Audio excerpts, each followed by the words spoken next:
gente, nossa aula de português, que é falando sobre parônimos e homônimos. Na página 60, 62 e 63, vocês vão fazer algumas atividades. Na 62 e na página 63, vocês vão fazer uma atividade sobre um texto. O reforço da página 63 é sobre esse conteúdo, parônimos e homônimos. E o conteúdo de gramática, que é da 45 até a página 47. Essa relação sobre esses termos, parônimos e homônimos, é uma coisa simples. O nome é que é um pouquinho estranho, mas a referência a gente tem no cotidiano. Nós falamos palavras que têm um som parecido, parecidíssimo, e nós falamos coisas que às vezes quando a gente vai escrever a gente se confunde. Homônimos, às vezes tem a pronúncia e a grafia parecida, né? Às vezes tem a mesma pronúncia, às vezes tem a mesma grafia, e o sentido já é diferente. E existem também os parônimos, que é tanto a pronúncia como a grafia, ela é igual, mas o sentido é diferente. Os termos são os mesmos, né? Os termos querem dizer a mesma coisa. Que você, tanto como você vai escutar a palavra, duas palavras do mesmo jeito, tanto como você pode escrever a palavra do mesmo jeito, parecido, mas o sentido, dependendo do contexto, pode ser outro. Tanto no português, como no inglês, como no espanhol, como no alemão, como no japonês, isso acontece. Principalmente no japonês, acontece muito isso. Quem assiste anime deve saber que no anime, se você for assistir ele no japonês mesmo, você consegue às vezes encontrar alguns termos de um nome de uma loja, ou o nome de uma roupa, ou o nome de alguma escola que está com a escrita em japonês, e aí eles escrevem de uma maneira diferente da nossa. Aqueles símbolos, se você fazer com um tracinho a menos ou um tracinho a mais, acaba que pode se transformar em outra palavra e a frase deles pode ter outro sentido, outro contexto. Para desenhar daquela maneira, para fazer a escrita japonesa, tem que se ter uma atenção muito grande. Porque uma coisa é você fazer um Azinho e tal, a gente já sabe. Tanto faz botar uma perna, duas pernas ou botar uma perna, a gente não liga para isso. O japonês é muito rígido. Em relação ao contexto de uma frase, é muito importante ficar atento, porque às vezes você está falando uma palavra, uma frase. Eu tenho gostos peculiares para roupas. Não é todo tipo de roupa que eu gosto. O som da palavra gosto e gosto ficou diferente. Vocês já percebem nessa frase que eu falei que já foi outra maneira que eu tive de utilizar. Então, às vezes também existem palavras como, por exemplo, eu fui num concerto. Essa ideia de concerto com S, é diferente, porque o concerto de um lugar para se assistir, se ouvir, um concerto de música clássica é escrito de uma maneira, e o concerto, para você ir consertar algo, já é escrito com outra maneira. Essa palavra já é um pouquinho mais diferente, mas a gente acaba escutando às vezes mais em um contexto. A segunda, ela é escrita em livros de literatura clássica. Absorver é o ato de pegar algo, né? Ter algo. Você absorver o assunto. Você está sugando aquilo, né? Já o absolver é o ato de perdoar. As escritas estão um pouco parecidas, mas o sentido é diferente, certo? A gente tem a tendência muito a falar uma determinada palavra, por exemplo, ela tem um som às vezes parecido, mas a escrita dela é diferente. O som é parecido, mas a escrita é diferente, e o sentido também é diferente, que é a ideia de mas e mais. pronúncia que é muito parecida. Às vezes você não percebe quando está falando.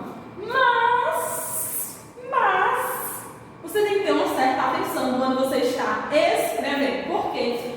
Nós, brasileiros, muitos brasileiros têm a tendência de errar essa questãozinha que é simples. Por quê? Não tem muito o que você ficar em dúvida, tá? Digamos aqui, mas, esse mas é a ideia de você estar colocando uma outra ideia no assunto. Você está dizendo assim, você está querendo inverter uma situação. Você está contando uma história para alguém. Você quer inverter a situação. Ou então você quer colocar um assunto a mais. É a ideia do porém. Você vai ter que colocar esse mas quando você está escrevendo. Mas, né? Mas, estou acrescentando informação. Mas, se você quer utilizar, você está escrevendo uma coisa que você quer adicionar, você tem que usar o mais com o i. Por quê? Esse mais com o i é como se eu estivesse dizendo aquele sinalzinho, né, de adição.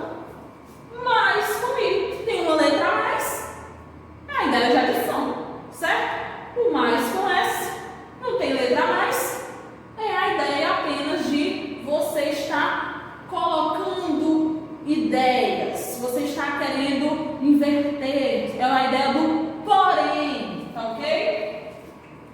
Esse vídeo, ele se torna simples, mas vocês têm que ter uma certa atenção com determinados termos, porque muitas das vezes nós acabamos não prestando atenção na nossa língua materna, o português, por questão de não se preocupar. Porém, essa preocupação na hora da escrita, ela tem que ter uma certa atenção, pois você vai haver de fazer redações, provas futuras, e nessas provas futuras você é desclassificado se você errar muito na sua ortografia, na sua escrita, certo?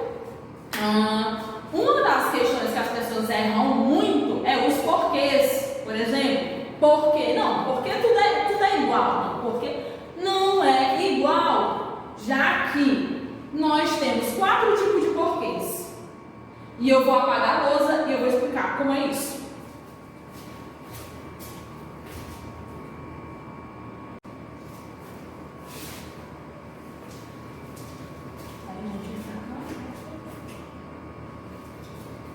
Certo, gente.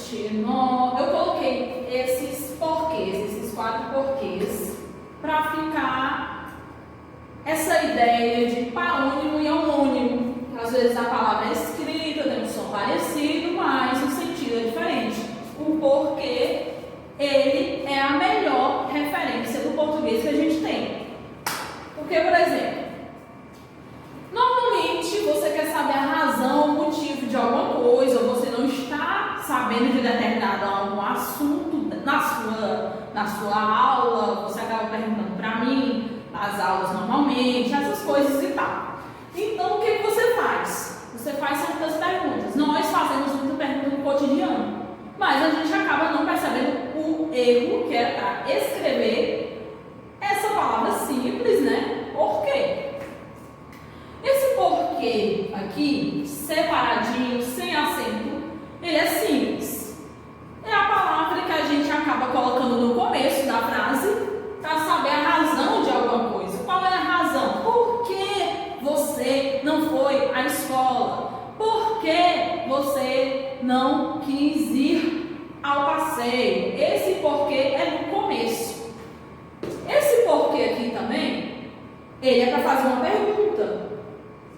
Ele está acentuado, ele está separado, já é diferente. Ele também dá a ideia de você querer saber o motivo, a razão de alguma coisa. Mas você só pode usar ele depois de uma vírgula, depois de outro contexto. Então você está falando assim: Às vezes tem muita questão de matemática ou questão de outros livros que apresenta esse tipo de porquê. Que é quando ele dá um contexto, sei lá, o rei de Portugal fez divisões das terras no Brasil. Então, por que que ele decidiu fazer o sistema do governo geral? Nesse tipo de pergunta ele tem que colocar esse porquê separado e um porquê, né, acentuado. É o porquê de pergunta, tanto esse como esse. Para você ficar ciente, esses dois porquês aqui são para resposta. Porém, você vai dar a ideia de motivo e razão.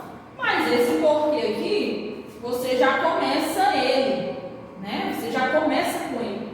Porque eu não queria ir para a aula. Você vai lá, por que tu não queria ir para o passeio? Por que tu não foi para a aula? Porque eu estava doente. Porque eu não queria ir para o passeio. Você já começa a frase com esse porquê, certo? Junto e sem acento. Esse aqui já vai precisar de uma pausa, de uma situação, onde já tem um contexto anterior para utilizar esse porquê acentuado junto. Esses porquês, como eu disse, o som é parecido, porém os sentidos mudam, tá? Façam o dever, mandem dúvidas, qualquer coisa podem falar comigo. Então é isso, gente. Tchau!